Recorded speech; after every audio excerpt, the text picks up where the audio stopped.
Baik, Assalamualaikum warahmatullahi wabarakatuh. Terima kasih Bapak Ibu. Di sini saya akan membuat video BIMTEK atau video tutorial bagaimana cara membuat SKP di e-Kinerja Badan Kepegawaian Negara. Ini terkait biodata Bapak Ibu sekalian, di mana SKP biasa untuk naik pangkat atau mengurus berkas-berkas lainnya.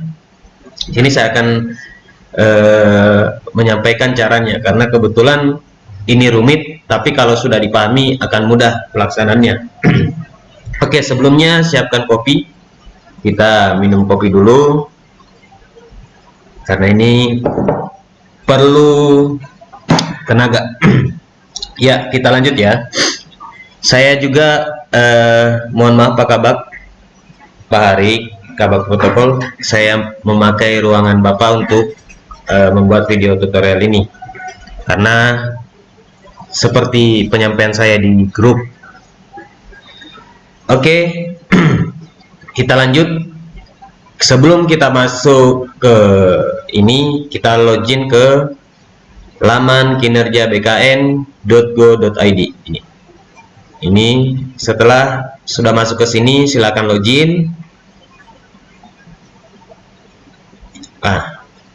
Setelah login, nanti Bapak Ibu ditampilkan dengan login menggunakan akun SEO Anda, di mana ada username, ada password.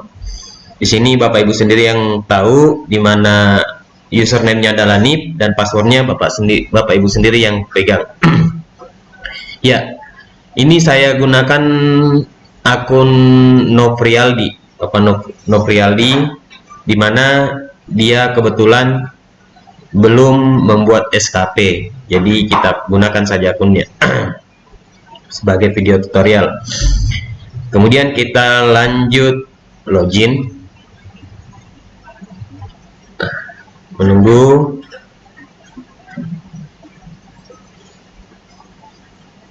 Setelah masuk login ini, kita akan tampilkan dengan daftar SKP. Di sini kan belum membuat, tapi jangan buru-buru membuat kalau belum edit di profil.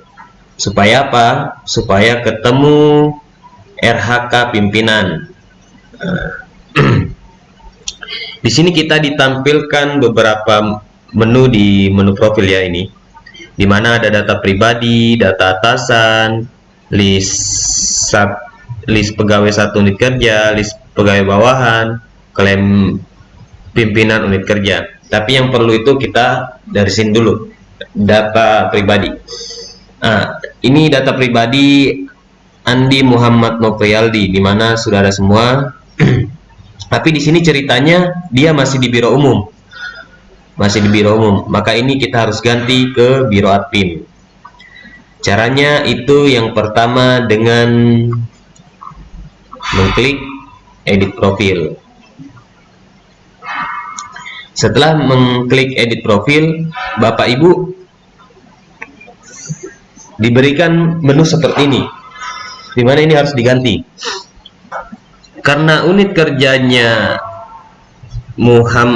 Andi Muhammad Noprialdi ini adalah biro administrasi pimpinan dan unit kerjanya di bagian keprotokolan, bagian protokol, maka dia harus diganti. Di sini saya kasih tahu caranya satu persatu. Untuk bagian materi, ingat, untuk bagian materi dan komunikasi pimpinan, Bapak Ibu kalau mengganti di sini itu harus gunakan biro administrasi pimpinan. Kenapa Bapak Ibu harus memilih ini? Karena ini terkait jabatan PLT Kepala Biro sekaligus Kepala Bagian Materi dan Komunikasi Pimpinan.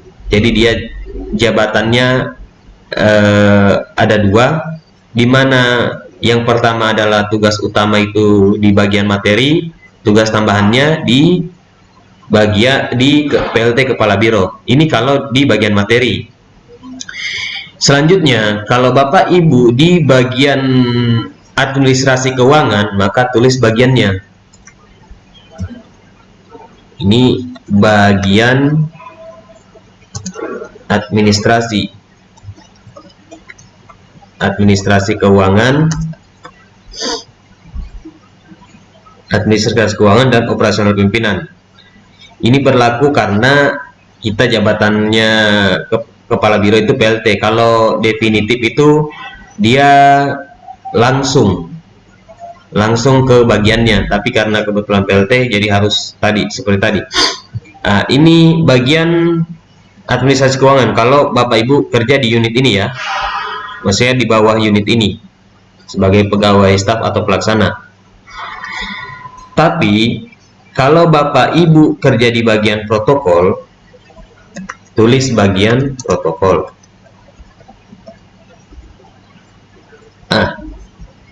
Usahakan yang ada tulisan Biro Administrasi Pimpinan karena ada beberapa pilihan. Tapi pilih ini. Karena kebetulan Muhammad Rifaldi ini di bagian protokol, maka pilih bagian protokolnya. Kemudian sesuaikan jabatan yang sekarang.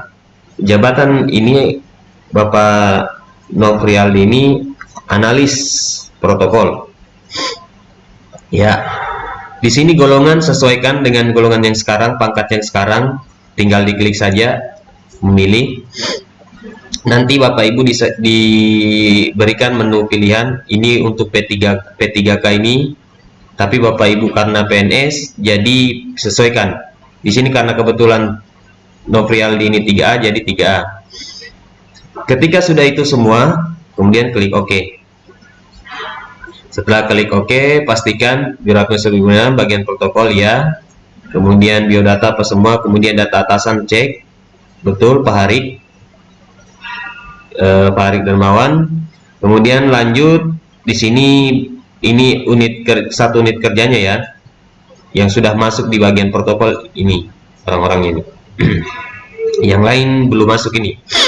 Nanti usahakan sebelum 31 Desember sudah masuk semuanya. Kemudian list pegawai bawahan, karena dia pegawai staf biasa jadi tidak punya. Kecuali di sini list pegawai bawahan itu Pak Harik baru ada listnya. Kemudian untuk klaim pimpinan unit kerja, Bapak Ibu jangan klik ini. Jangan ada yang klik ini. Karena kalau klik ini maka akan ketahuan, akan merusak sistem yang ada di bagian protokol. Kalau Bapak Ibu klaim pimpinan unit kerja, ini harus yang memang kepala bagiannya yaitu Pak Harik. Dan Bapak Ibu jangan coba-coba mengklaim karena akan ketahuan, pasti ketahuan. Kalau klaim jabatan, siapa yang klaim ini jabatannya.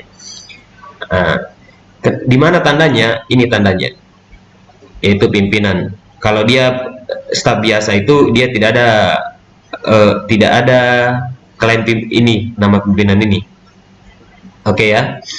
Berarti sudah, kalau sudah semua, sudah di menu profil ini sudah, kita lanjut ke SKP. SKP itu terdiri dari 3. Pertama SKP-nya, baru EKP, evaluasi kinerja pegawai, baru DKP, dokumentasi kinerja pegawai. Nanti akan diajarkan juga apa-apa saja yang harus di print.